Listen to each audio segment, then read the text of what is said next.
guys, today we are going to be watching scary animations. So spooky. The first animation is going to be a creepy Christmas time. Woo-hoo! Okay. Woo. Let's start. Oh my god. It was November of 2006. I was a 16-year-old kid living in the town of Altoona, Iowa. I went to bed early one night because I had to work the early shift at McDonald's. As I slept, I had a dream that I was running through downtown Des Moines, but I wasn't on a jog. I was running from something. As I ran around the corner of a building, I came face to face with my pursuer. A tall man wearing a trench coat and a top hat stood in front of me. The only thing visible of his face was his eyes. They were abnormally large with black pupils, and it looked at me as if it wanted something. After what felt like hours, he reached out his bony hand, as if he wanted me to go with him. I woke up violently from my dream, and after catching my breath, I peered around my room to see if I was safe. As I stood up from my bed, I noticed that I could see my breath. Feeling confused, I checked my window. It was latched shut. I then walked over and checked my vent. I could still feel warm air coming from it. As I sat back down on my bed, I tried to figure out what exactly was going on. That's when the figure from my dream appeared at the foot of my bed. Oh my god! I scrambled back to my headboard. "What do you want?" I asked, trying to hide the shakiness in my voice. No, I'm just kidding. He doesn't want your mom, I'm sorry. With the same bony finger, it pointed at me. Growing up in a religious home, I believed what I was looking at was a demon.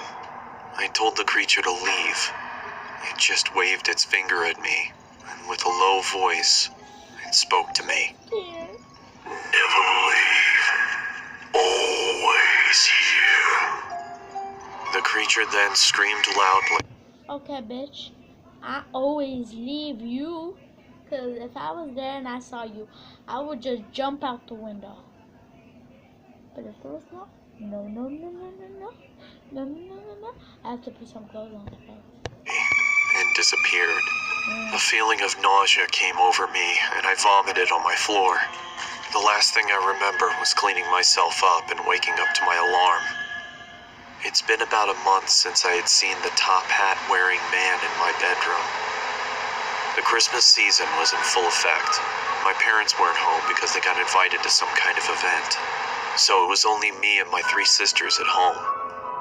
I had to wake up early in the morning for work, so I decided to go to sleep. I rested my head on my pillow and closed my eyes. Not even 30 seconds passed until my sisters burst into my room and started singing obnoxious songs. This, of course, made me very angry, but I thought if I ignored them that they would leave me alone. This was not the case. As I pulled the blankets over my head, I started to feel the same cold feeling that I had in November.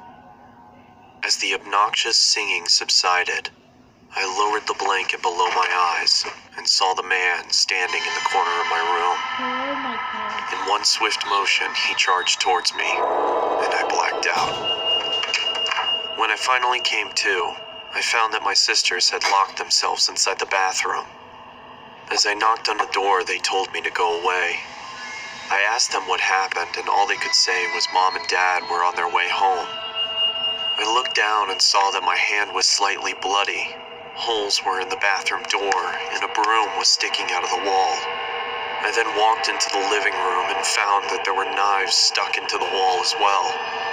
The same wave of nausea passed over me, just like in November, and I threw up again. As I was cleaning up, my parents walked through the door. My father immediately walked over to me and gave me a good beating. Then he sent me to my room. I went to bed crying. Not from the beating. I was crying because of the confusion. I had no idea what was going on.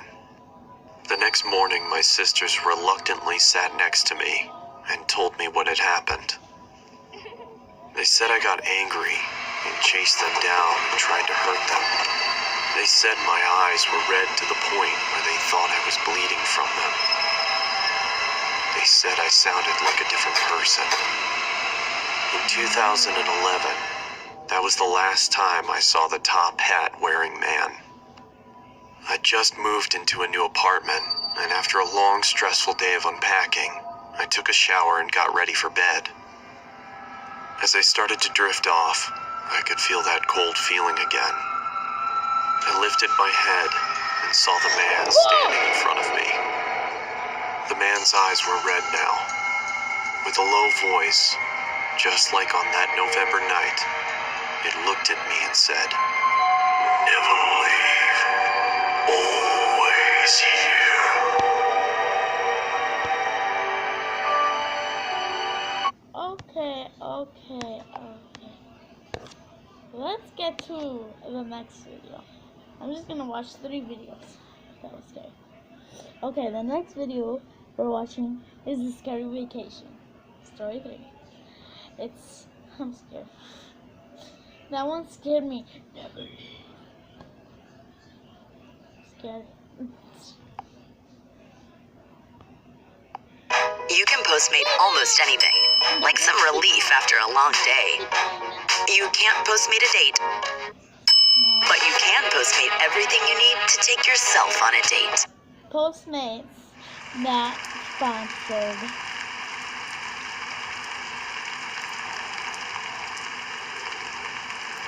During my holiday, I spent about 3 weeks in Japan.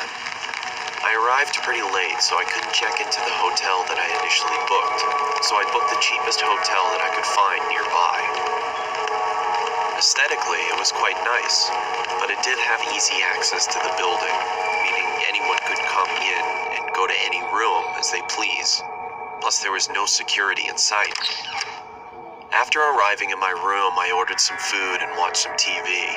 I was still pretty jet-lagged from the flight, so I started to get ready for bed. As I was falling asleep, I felt the urge to double-check the door just to see if it was locked. I didn't think anything was going to happen, but I'd rather be safe than sorry. About 5 minutes after I checked the door, I heard footsteps outside. Initially, I thought it was someone leaving their room, but the footsteps started to pick up speed. The sound started getting louder and louder, and I started to freak out a little. All of a sudden, the sound stopped. I looked at the light shining through the bottom of my door, and there was a shadow of a person. At first, I thought it was room service, but it was too late for that. Or maybe it was some drunk idiot who was at the wrong room. As soon as I switched my light on, the shadow disappeared. I was confused, but I reluctantly went back to bed. That's when I suddenly heard scratching coming from my door, so I immediately turned my light on and shouted, "Who's there?"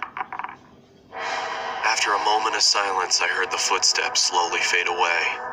At this point, I was thinking it could be some kids messing around, so I got up, opened the door, and peeked my head outside. I glanced in both directions down the dark and slim hallways. That's when my heart stopped. A man emerged from the darkness and ran erratically towards me. His face was contorted as he screamed, and I could see he was holding a knife in his right hand.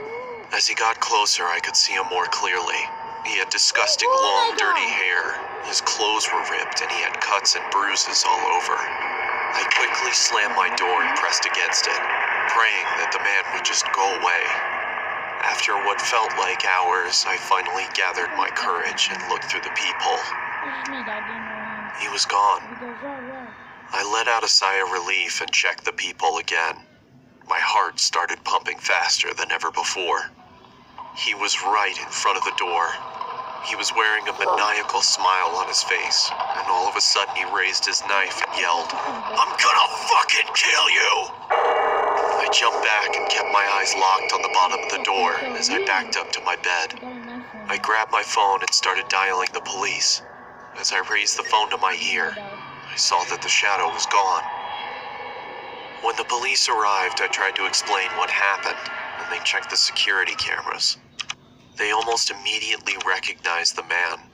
He had been doing this to people for a while now, and the police had been trying to track him down for months. After a long night of no sleep, I finally arrived at the right hotel that I had booked initially in Tokyo. That creepy guy was still on my mind, but I thought the chances of him being here were pretty slim, so I didn't bother locking my door that night. At 12:05 a.m., I woke up to a big bang next to me. I turned around to see the same guy passed out on the floor with a knife in hand. I was in shock. How did he find me? I quickly ran out of the room and locked him inside. The cops came and he was finally arrested. Let's just say I'm always going to be locking my doors from now on.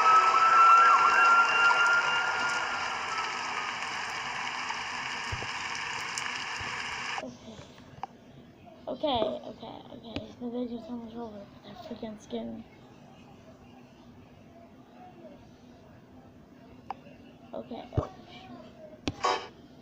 Okay, now we're watching a bus stop horror story. Okay, let's watch it. This is horror story. This happened when I was 17 years old. I would go to the gym 3 to 4 times a week and ride the bus.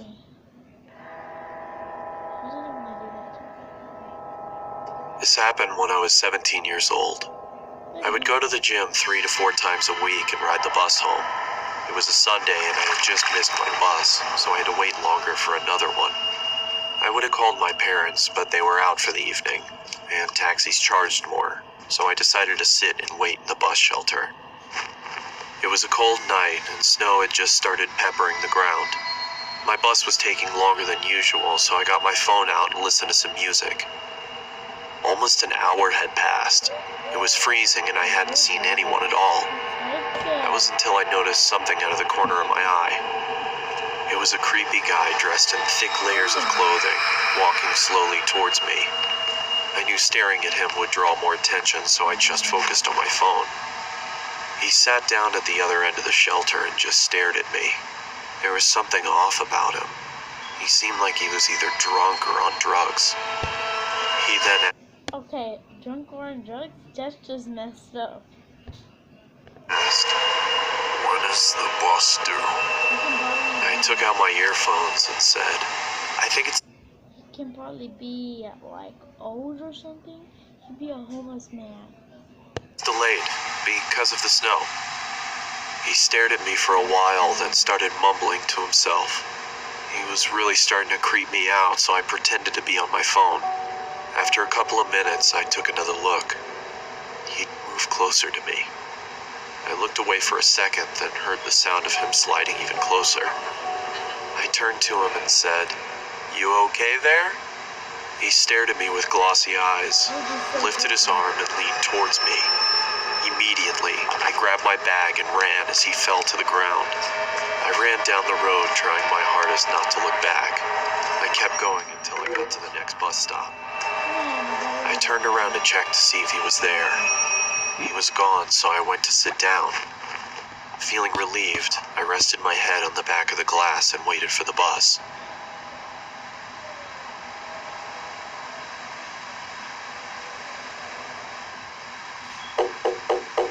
I jolted and turned around to see the same guy staring at me through the glass. "What the hell is wrong with you?" Then he started walking around the shelter towards me. "I'm warning you, stay back!"